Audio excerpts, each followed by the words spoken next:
If this is your first time listening to the Positively Joy podcast, welcome. We're so glad to have you, and we'd love for you to become a part of our online podcast family. So please subscribe or hit that follow button wherever you listen to podcasts. Or to receive updates emailed to you, text the letter P and the word joy, P-Joy, to 22828. And you'll get exclusive updates about upcoming episodes, contests, and all sorts of great things.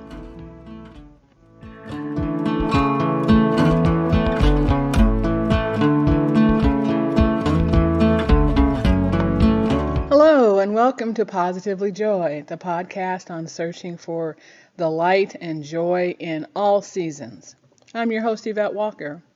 And we are in the dog days of summer. I can tell because my air conditioner is struggling, and we thought we were going to have an issue last night, but it's still pumping out cold air. But the original term, the dog days of summer, actually refers to when the sun is occupying the same region of the sky as Sirius, which is the brightest star visible from any part of Earth, and part of the constellation Canis Major, or the Greater Dog. And that's why Sirius is sometimes called the dog star. Sirius rises and sets with the sun in the summer. According to FarmersAlmanac.com, on July 23rd specifically, it's in conjunction with the sun. And because the star is so bright, the ancient Romans believed that it actually gave off heat and added to the sun's warmth. And this accounts for the long stretch of sultry weather, which we certainly are in now in Oklahoma, where I live. So the term dog days of summer actually came to mean the 20 days before and 20 days after this alignment of Sirius with the sun, which is July 3rd through August 11th. And as we are in this time period, and it's still the pandemic, many of us have different degrees of freedom at this time, whether or not you are feeling like you are truly locked down or just having to wear a mask. You know, it can be a little difficult. It can be a little suffocating, just like the heat can sometimes be suffocating. So I wanted to talk a little bit today about what I'm doing to try to, just get through these dog days of summer. And my dog Lemon, who's I think on the couch right now in the air condition, probably is happy that she is such a dog. Now, one thing I'm doing is really delving into God's Word, in particular Isaiah. And I'm going to do a podcast a little bit later about why I am digging into Isaiah so much. But it's been on my mind, and so I'm actually rereading Isaiah. And I also took a look at the Bible Project on YouTube, which is a great video series to tell you a little bit about the books of the Bible. Isaiah is a book I think that a lot of people remember because there's some great quotes from it. But as a book, it's challenging and there's a lot going on. And so I'm just to chapter 3. I just started rereading it. So I'm just to chapter 3. But obviously it's about Isaiah, a prophet who took on a particularly difficult task that the Lord asked him to do. This is really resonating with me today because a good friend of mine at church, Marcellus Coleman, just had a great video on Facebook today to talk about when God asks you to do something, you need to do it. Don't be like Jonah, who ran away from where God wanted him to go and what God wanted him to do. Listen to God's message and will for you and do it. And Isaiah was told that he needed to tell a particularly troubling message, and that is the Israelites were not doing what God told them to do, and basically they were going to undergo a very, very difficult time for many, many years. So if you are a prophet and all you have is bad news, that's probably not a good place to be. But God wanted Isaiah to proclaim this bad news, but within the bad news there is hope. So Israelites, you're praying to false idols, you're doing things that you know you shouldn't do, and you are going to come to your downfall. But there will be hope. And if you can hang in there, I will indeed fulfill my promises that I made to you. But that's going to happen in the future. So in the meantime, Isaiah is saying, you guys are really doing bad stuff and you are going to meet your downfall. Again, not a particularly positive message to give to a nation, but Isaiah heard what God told him to do and he did it. That's, I think, a particularly strong message for all of us these days. My friend Marcellus talked about, if God is telling you to minister to someone, please do so. Don't avoid the message. Don't avoid what God's telling you to do. But I think for all of us, even if it's not that particular message, if God's not telling us to minister to someone or to go tell a nation that you are about to be befallen by an enemy because you're not doing what you're supposed to, but there are probably other things that we are being told to do. And maybe it is, spend more time with me in this time of the pandemic. Spend more time in my word. Maybe it's take this opportunity to send messages and cards of encouragement to other people who are having a bad time. Maybe it's, you've always wanted to do something, now do it, and do it in my honor. Whatever it is, we need to listen to what he's telling us. And particularly in these dog days of summer where it's really sultry and hot and uncomfortable outside, and we are inside, whether or not we want to be, or even if we do have some freedom and we can go outside. I mean, really, who wants to be outside right now? So take this opportunity to do so. So that's what I'm doing right now. I'm diving into Isaiah. The beginning is really kind of difficult. The whole book is challenging. The whole book is brilliant. There are nuggets of brilliance that I think many of us take from Isaiah. But I think looking at it as a whole, and that even in the downtime, God has made promises to us all, and God is a promise keeper. So within even bad news, there can be a message of hope. Another thing I'm doing is thinking about family. So many of you are away from your family, or you are nearby, but maybe they are in a hospital or they are in a elder care living facility, and you can't go in there. That can be really difficult. Talking on the phone is great, but still you might miss them. And so my sister came over, and I spent some time talking about family to her. And to me, that's always a very joyful thing to do. Both our parents have passed on, our mother in 2000 and our father in 2007. And we come from a small family. It's just the two girls, and then we have one niece, her daughter. So it's a small family, and we are pretty close. And it's always good to just reminisce and laugh and think about those great stories, maybe around an activity such as preparing vegetables together or cooking a dinner. I went to the store recently and they had some collard greens for sale. And I love collard greens. I don't always see them. And they look particularly good. So I bought 3 bunches. 3 bunches is actually not a lot. It boils down to nothing. But my sister and I were sitting around the dining room table, and we were picking greens and taking the stems off and just getting them ready to prepare.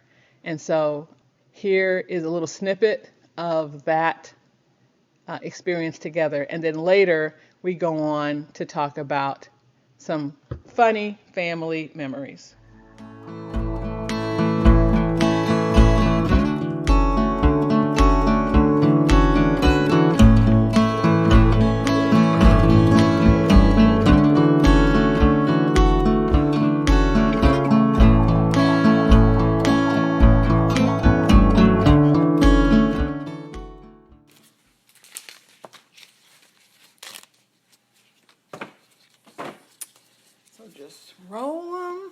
and cut them. Yeah. Now this is something that, like I can imagine, like in the South, people would do this on the front porch. Yeah, because who want me stuck in the kitchen doing it? Hot kitchen, because they probably didn't have air conditioning. You know they didn't have no air.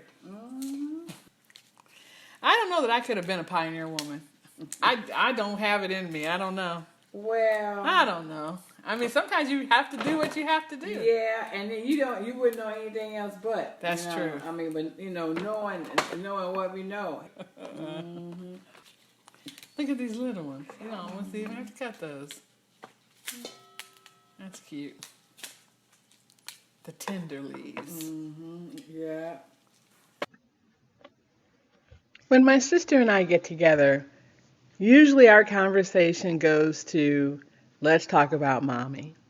Our mother passed away in 2000 from complications of COPD, which is a respiratory illness.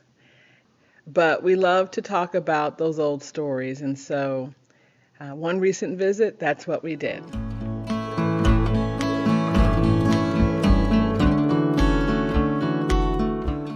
So Karen, tell me a good story about mommy.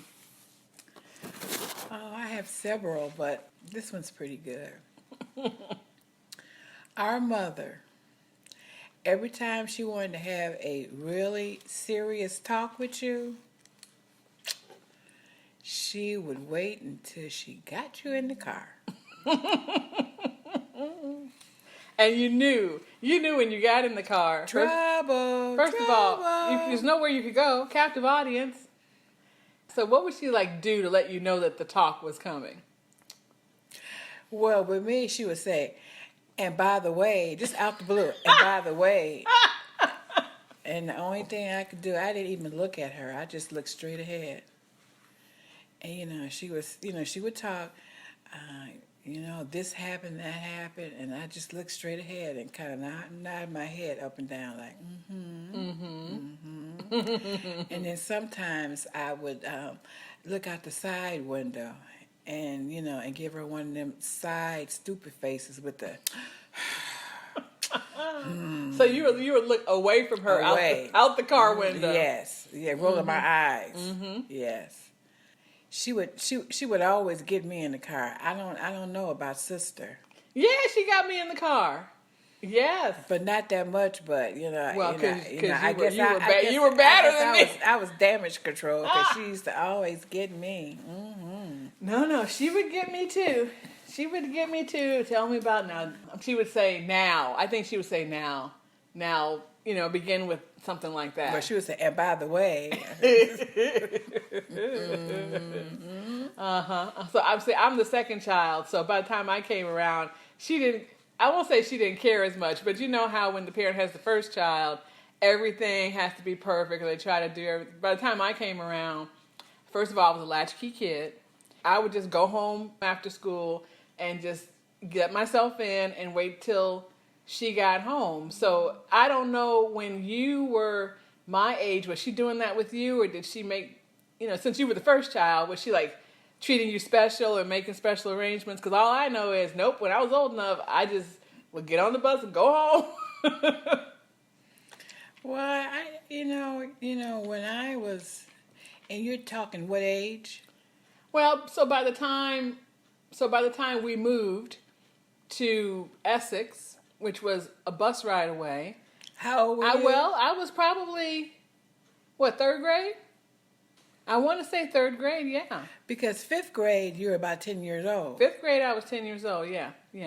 So I don't think you took the bus at the third grade. You don't think so? Okay. No, that's too young. Well, when did we move to Essex? We probably moved there in 70. In 70. So I was 9. So fourth grade. Mm-hmm. Okay. Now I can see that. Okay, yeah. So fourth grade. Mm-hmm. All right. Mm-hmm. So for example, when you were 9, we were still living in Eberhard, and that's not a bus ride away. That's a walk away. Well, when I was 9, it really wasn't a problem because you were what, 2 2, years old. yeah, I was so the baby. you know what I mean. So it was somebody there at the house. Oh, okay, yeah. You know what I mean? Right, Yeah. right. That's true. Okay. I mean, I just feel like there were things. I wasn't a naughty girl now, but I feel like if I had been a naughty girl, I could have gotten away with a lot of more things than you could. Because again, you were that first child, and she had her eye on you.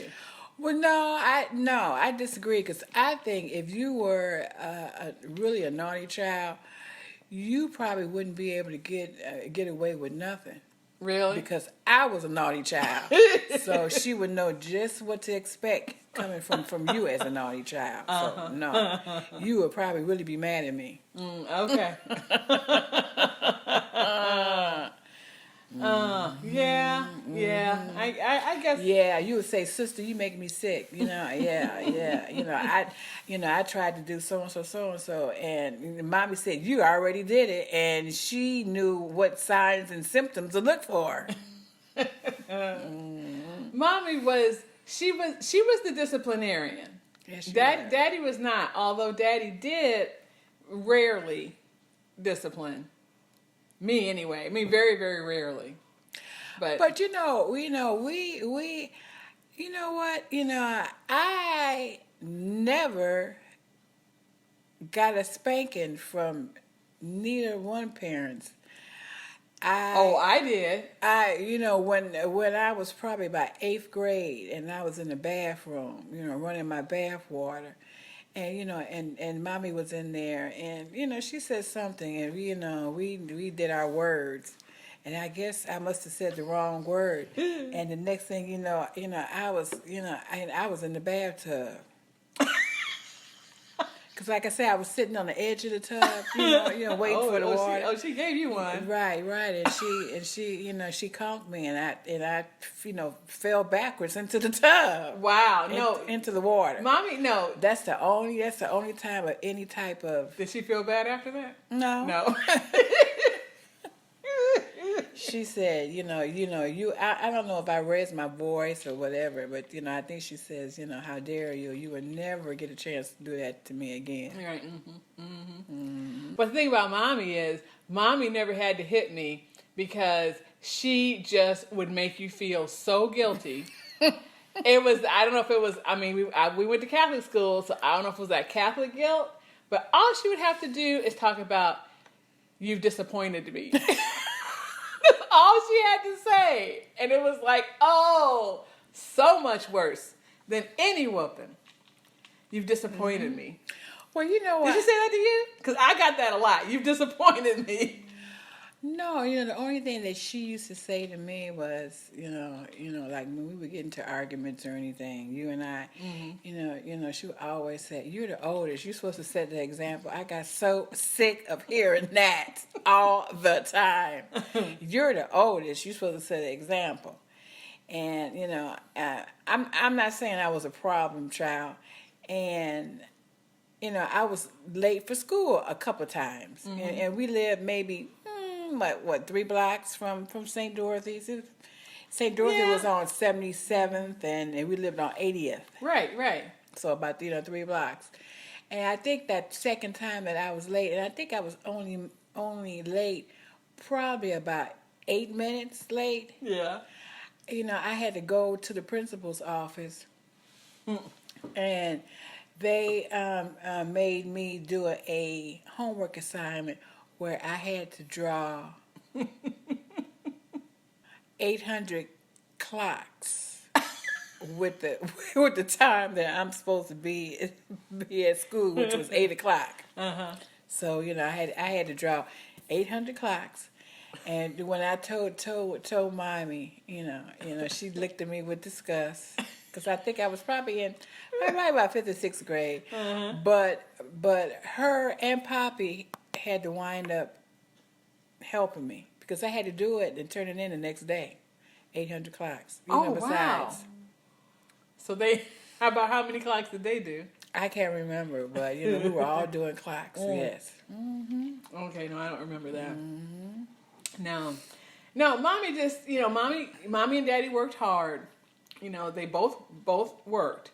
So I think that if I did something wrong, it would be the kind of thing like, you know how much we love you. We work so hard for you. I'm breaking my back guilt. for you. It was like serious guilt. So it's like, no, I can't do anything because mommy. And you'd have to take me with you when you wanted to do things. You'd have to babysit me, which you didn't like. No, well, most teenagers, when you get stuck with a younger sibling, it's horrible, And you know what? Most older siblings, they say that. Yeah, that's true. But my time with you and your friends in the car, I mean, We those were so silly, weren't we?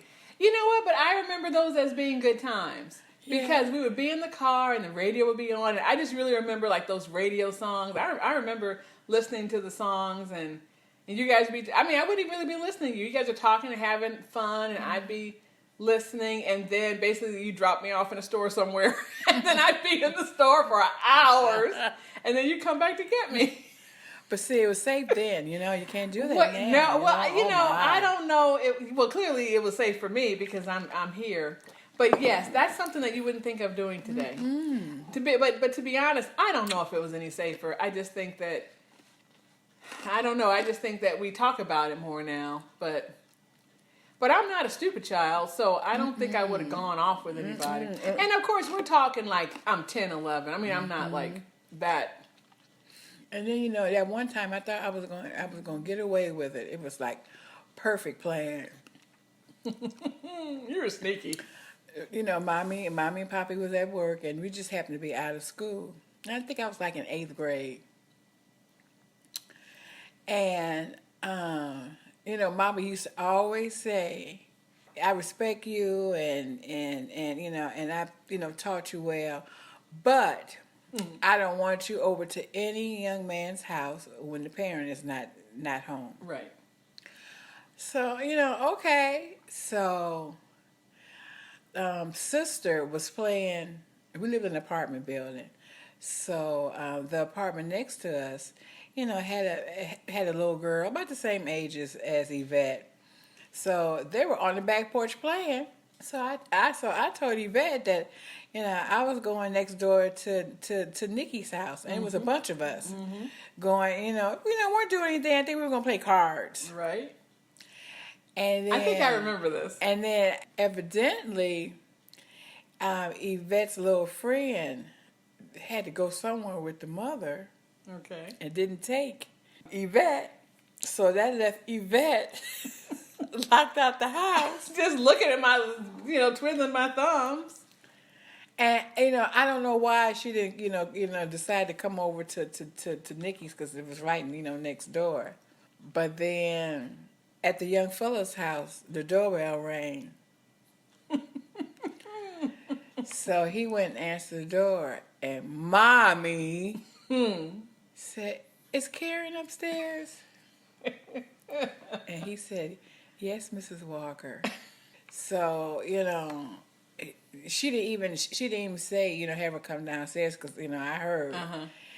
And he lived on the second floor. So, I kind of stood at the, top of the stairs and looked down. She says, "Come on down." And I take that back. I've been hit by her, I'm going to say 1.5 times because once I got downstairs, she said, "What did I tell you, Karen?" And I'm trying to explain. "Well, Mommy," she says, "but what did I tell you?" So I had to repeat. So she says, "Go on in the house." And she says, "Another thing, you left your sister on the back porch, couldn't get in the house by herself. Anything could have happened to her." So I was walking next to her, but then I didn't see she had a belt in her hand. She took that belt and swang it up, and I took off running. She was running behind me trying to hit me. She didn't get a chance to hit me then, but yeah. And were your friends looking? And then I happened to look at their window, and everybody is in the window laughing at me. That was so horrible. And then plus I was on punishment for 2 weeks. That was horrible, but that was just really my fault. But I was also minding. You told me to stay on the back porch, so I was minding. Yeah. I mean, it wasn't your fault, and I thought everything was okay because you all were playing. I didn't know that. Yeah. But because you were older than me, and because they had to work, I was alone a lot of the time. So I did learn to play well by myself. I don't remember what happened when she came home, or if I was crying or anything. I don't remember that. Probably she opened the back door and you were probably sitting there. Oh God. so that, that wasn't very good. Okay. Yeah. Now our mother passed away in 2000, and we really miss her. But it's fun to talk about these stories and remember her, because she was such a delightful woman, and I forget the name of the show with Vinnie Barbarino. What was the name of that? Welcome Back, Carter. Welcome Back. Yeah, with Welcome Back, Carter with Vinnie Barbarino, who was John Travolta. He would always say, "My mother's a saint." Remember, he would say that, "My mother's a saint," and so we always kind of felt that way. My mother's a saint. But she definitely, could have her times. I think that just talking about finding your joy and especially during this time, when you can be with family, it's great. And sometimes we've been locked up, we've been cooped up, and a lot of people out there have been with their families and maybe would like a little alone time. But there's quite a few people who, can't see their folks because they're elsewhere, or grandparents are in nursing homes and they can have no contact. So it's fun to reminisce and talk about, and then of course family members who've passed on. So I think you can gain a lot of joy, even though it can be sad too. You can gain a lot of joy in just remembering and talking about those stories. Right.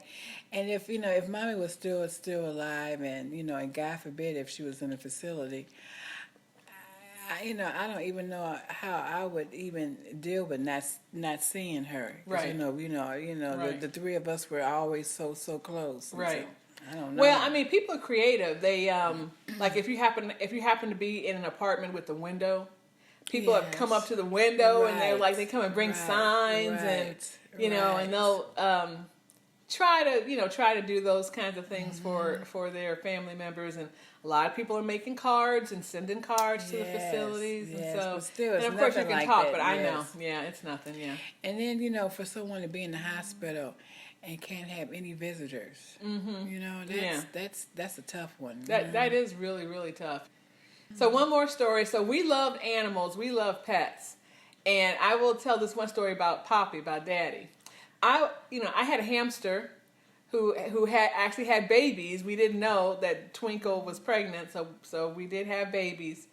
And the hamster kept getting out of the cage. And there was another time when I had a mouse but I'll tell you about that later. Anyway, so I don't know, this hamster was an escape artist and kept getting out of the cage.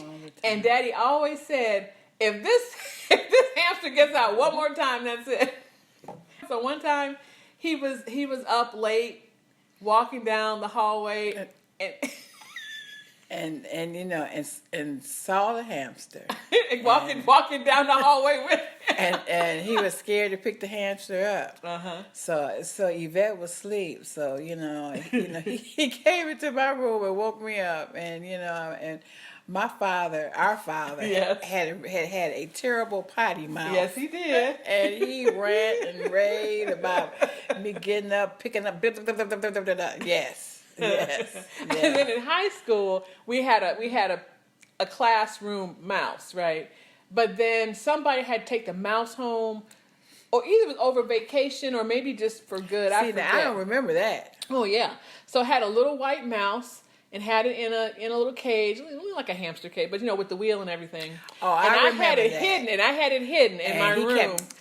And no, he was running on the reel. Oh, the reel. Okay, I thought he was eating. Yeah, no, it was and Daddy would say, "What is that?" And we would lie. We would say, "I don't hear anything." So one day he came in my room, because he usually didn't come in my room. He came in my room and he found it. And he said, "Got thee, okay." And I had to get rid of the mouse. Yeah. No, we loved animals. I won't say he wasn't an animal lover, but pick up the phone. Oh, that's funny. That is my niece. That's baby daughter calling. That's the ringtone. Answer. Mom, pick up the phone. Well, that was a really pleasant interruption. We got to talk to my niece Ashley, my sister's daughter. for a little while, and that was really, really great. Kind of a nice way to end this up. So thank you so much for listening to the Positively Joy podcast and our reminiscence of our family and what I'm doing during the dog days of summer. I hope you enjoyed listening. Please check out www.positivelyjoy.com or text the word PJOY, the letter P and the word joy, all together, PJOY, to 22828. And you will receive email exclusive updates on upcoming episodes, contests, and all kind of fun things like that. So thanks for listening, and as always, this has been the Positively Joy podcast, and farewell for now.